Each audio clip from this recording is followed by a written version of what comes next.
Tu n'es ni mon mari ni mon propriétaire, a dit ma fiancée après avoir pris le numéro du serveur. J'ai hoché la tête et je suis parti pendant qu'elle restait au club. Quand elle est rentrée à la maison, elle a trouvé l'appartement vide et un mot qui disait « Tu n'es pas propriétaire de mon salaire ». Je m'appelle Victor, j'ai 28 ans et je suis ingénieur logiciel. Je n'ai pas l'habitude de raconter ma vie sur Internet, mais ce qui s'est passé avec Camilla, mon ex-fiancée, est quelque chose que j'ai besoin d'évacuer. C'était une relation de 4 ans, avec des hauts et des bas, mais les derniers mois ont été un désastre.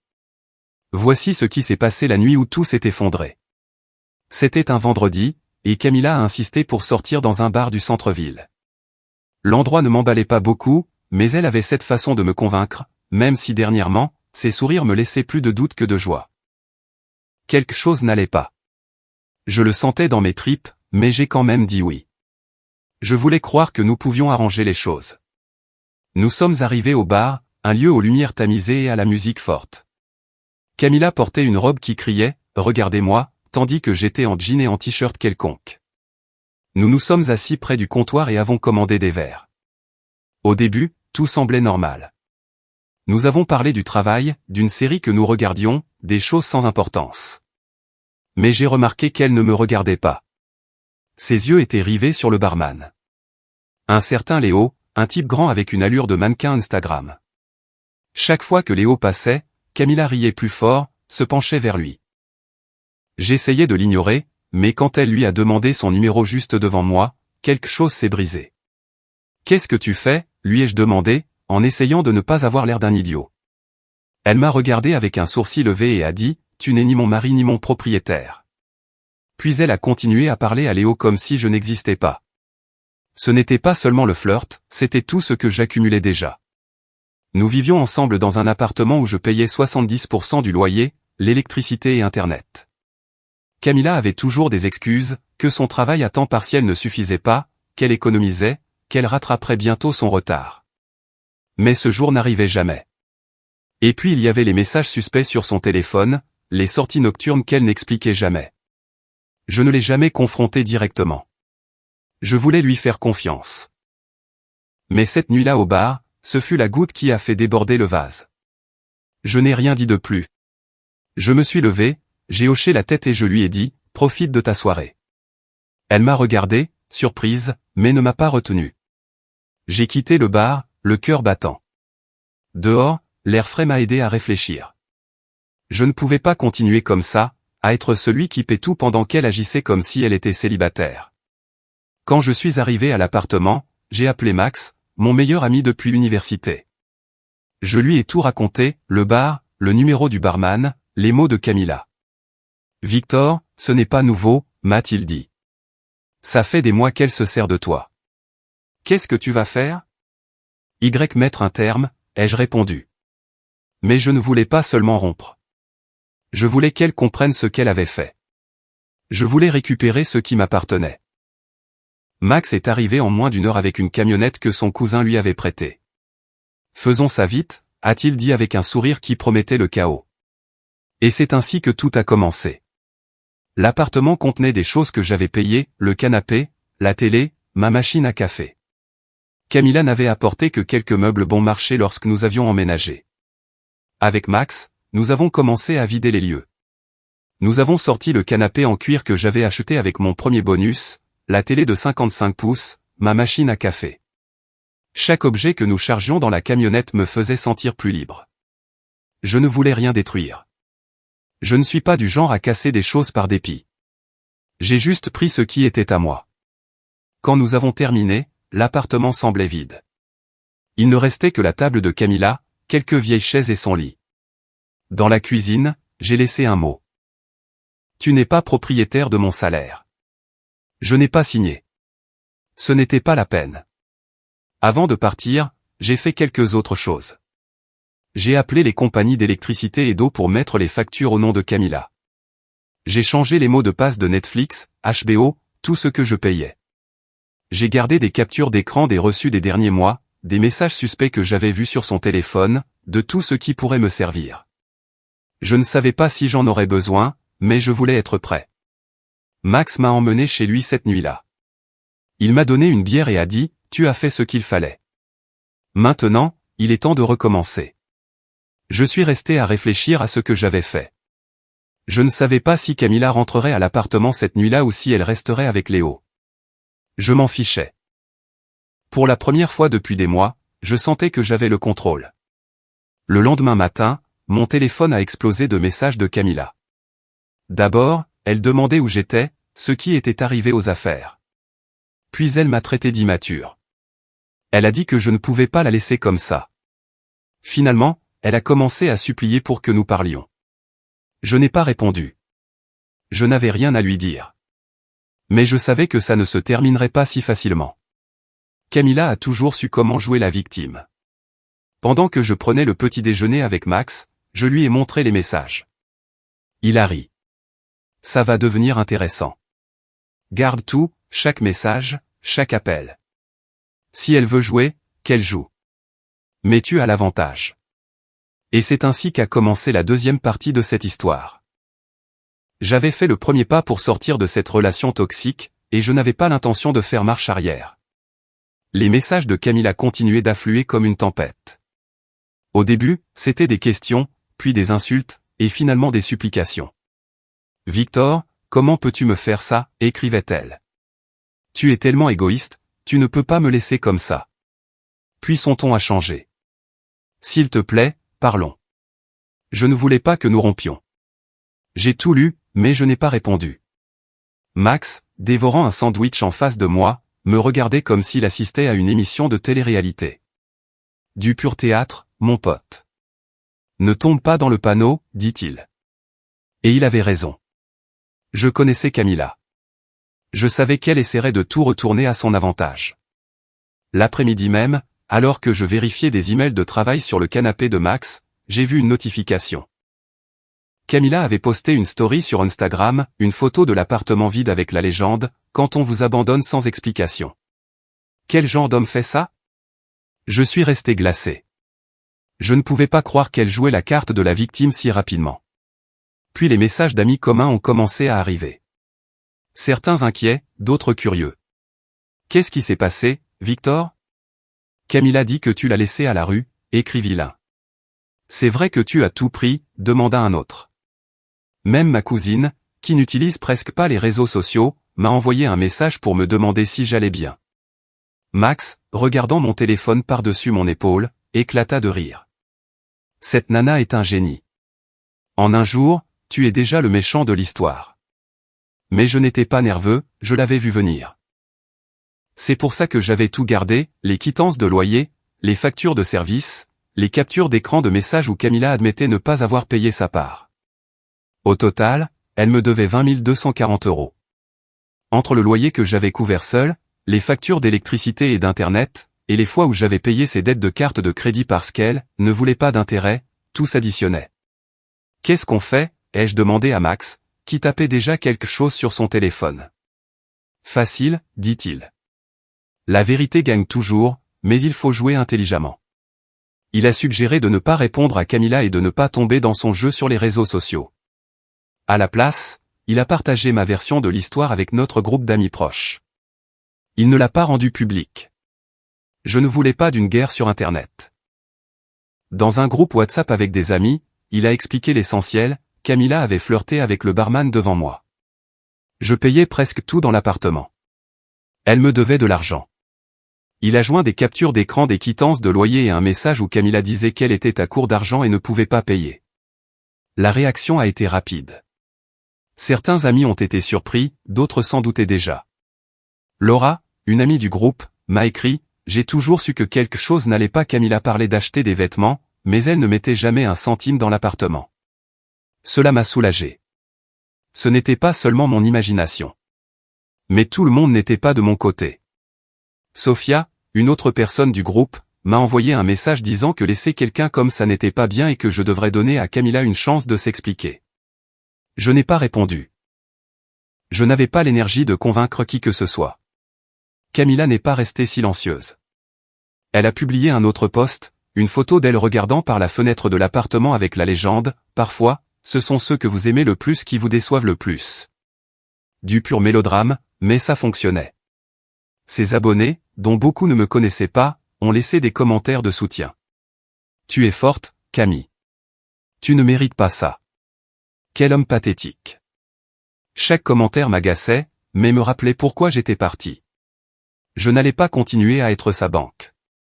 Quelques jours plus tard, les choses sont devenues intéressantes. Max m'a appelé alors que j'étais en réunion de travail. Tu dois voir ça, dit-il en m'envoyant une capture d'écran. C'était une conversation entre Camila et Diego, un ami à nous. Elle essayait de le convaincre que je l'avais abandonné sans raison et qu'elle luttait pour s'en sortir. Mais Diego n'a pas mordu à l'hameçon. Il lui a demandé pourquoi elle ne payait pas sa part du loyer. Camila a répondu par des évasions. Ce n'est pas si simple. Je contribuais aussi. Diego, qui n'y va pas par 4 chemins, lui a demandé des preuves. Elle n'a pas répondu. Ce soir-là, j'ai retrouvé Max dans un bar près de chez lui. Pas cet endroit. Je ne voulais pas tomber sur Camila ou son ami Léo. Pendant que nous buvions une bière, Max a dit « Tu dois clore cette affaire proprement, Victor. Sinon, elle va continuer ce cirque. » Il avait raison. Je ne voulais pas me battre sur les réseaux sociaux ni jouer son jeu. Je voulais quelque chose qui l'obligerait à faire face aux conséquences. J'ai commencé à tout organiser. J'ai fait une liste des dépenses que j'avais couvertes pendant la relation. Loyer, services, électroménager, dette de Camila, tout s'additionnait. Puis, avec l'aide de Max, j'ai contacté un ami avocat. Je lui ai expliqué la situation, et il m'a dit qu'une reconnaissance de dette était une bonne idée pour clarifier ce qu'elle me devait, tant que j'avais des preuves. Et je les avais, reçus, virement bancaire, message tout. Pendant ce temps, Camila continuait son spectacle. Une semaine après la nuit au bar, elle a commencé à me contacter directement. D'abord des messages, puis des appels auxquels je n'ai pas répondu. Finalement, elle m'a envoyé un email. L'objet était « S'il te plaît, parlons ». Elle disait qu'elle était désolée, qu'elle ne voulait pas que nous terminions ainsi, que nous pouvions arranger les choses.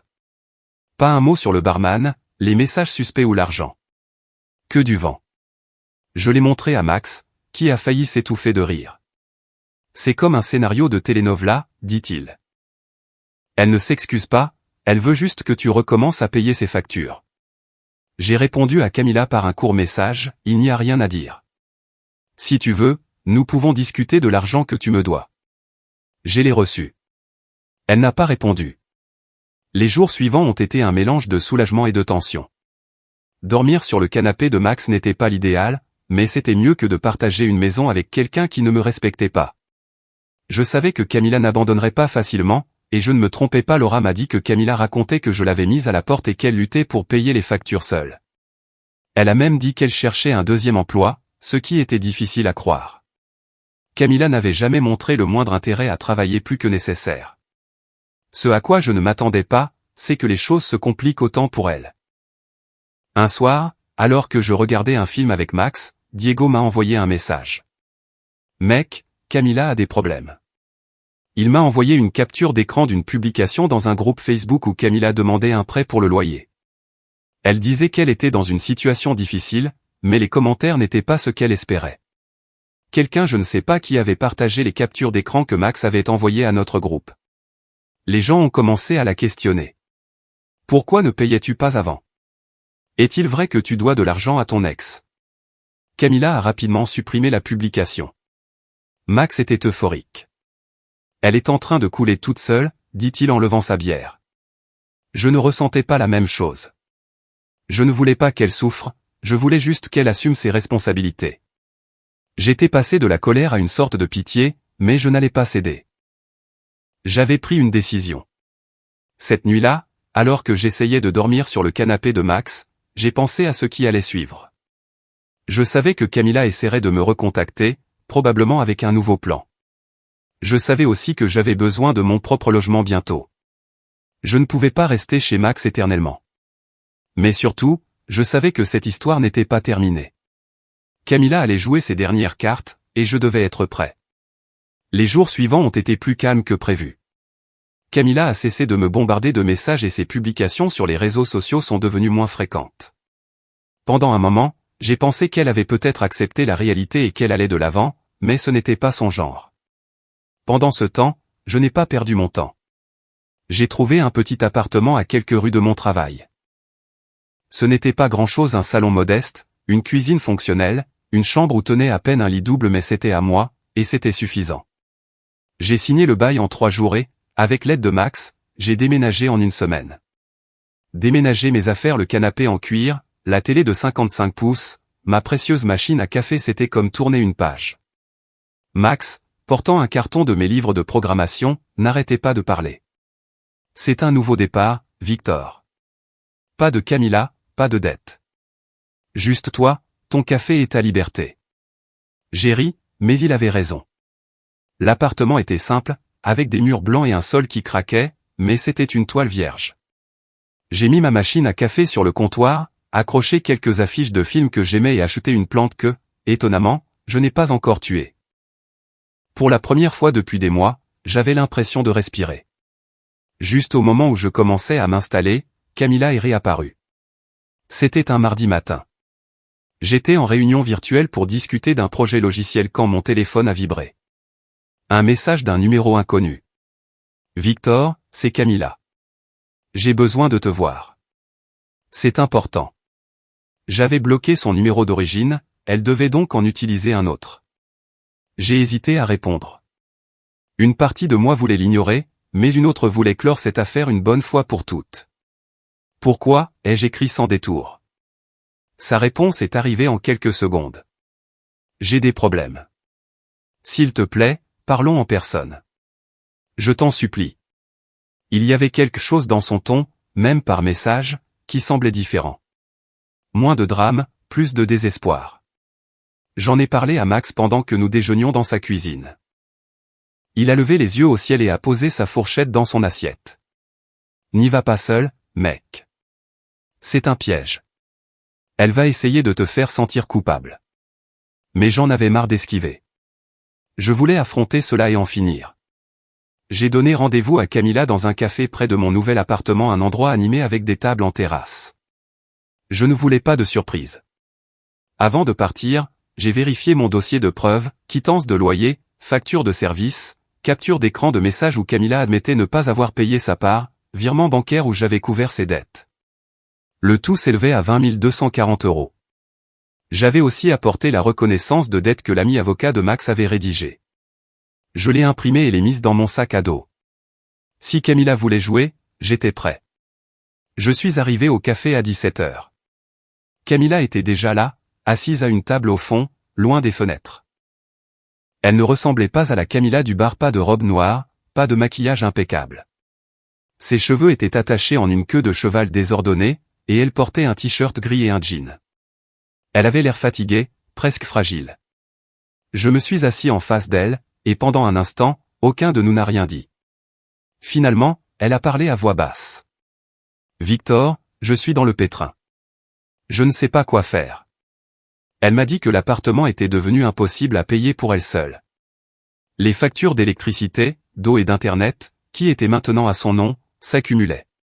Elle a dit qu'elle devait 23 000 € entre le loyer en retard, les factures et les dettes de carte de crédit. Elle avait essayé de demander de l'aide à sa famille, mais il ne voulait rien savoir d'elle. Je pensais que je pouvais gérer, dit-elle en fixant son café comme si la solution s'y trouvait. Mais tout est devenu hors de contrôle. Ses yeux se sont remplis de larmes, mais je n'étais pas sûr si elles étaient réelles ou si elles faisaient partie de son spectacle.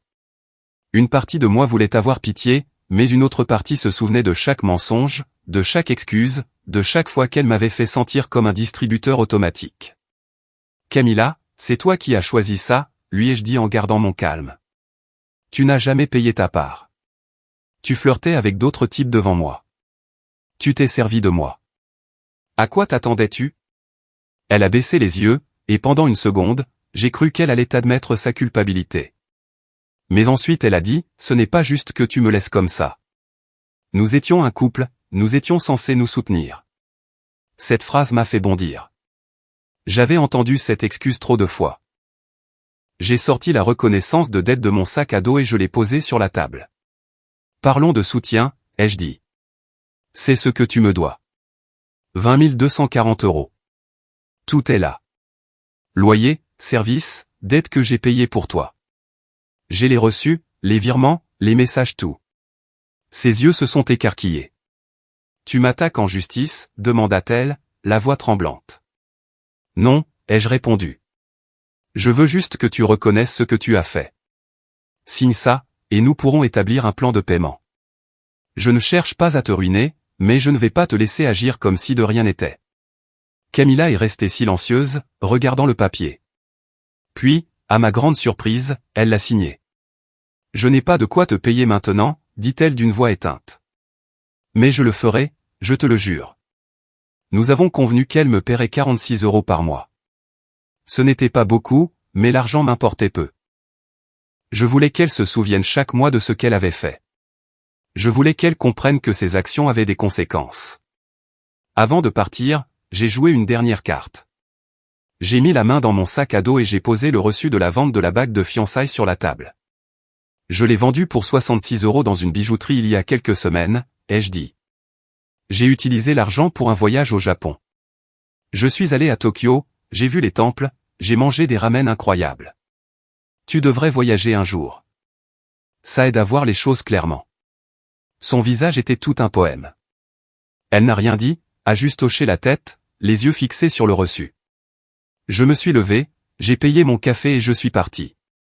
Quand j'ai raconté ça à Max, il a failli tomber de sa chaise en riant. Tu es une légende, Victor. Tu l'as laissé sans voix. Mais je n'avais pas l'impression d'avoir gagné une guerre. J'avais juste l'impression d'avoir récupéré ma vie. Le premier paiement de 46 € de Camilla est arrivé quelques semaines plus tard. Je l'ai mis sur un compte séparé non pas parce que j'avais besoin de l'argent, mais comme un rappel que je ne laisserai plus jamais personne se servir de moi. Avec le temps, les choses se sont améliorées. Mon appartement a commencé à ressembler à un foyer. J'ai installé une étagère pour mes livres de programmation. J'ai acheté une lampe qui donnait un peu de vie au salon, et je me suis occupé de ma plante qui, miraculeusement, était toujours en vie. J'ai commencé à sortir avec Anna, une femme que j'ai rencontrée au travail.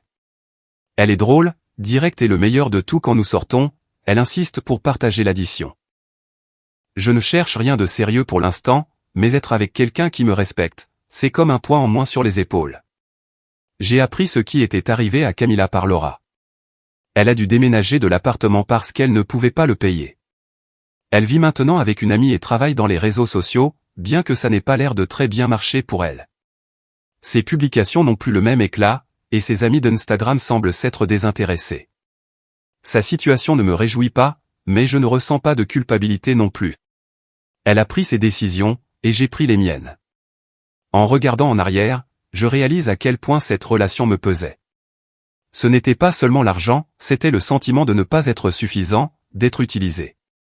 Prendre mes affaires, laisser ce mot et la confronter au café, c'était ma façon de dire « assez ». Je ne suis pas parfait, mais je mérite mieux. Maintenant, avec mon appartement, mon café du matin et une vie qui me semble mienne, je commence à le trouver. Le Japon n'était qu'un début.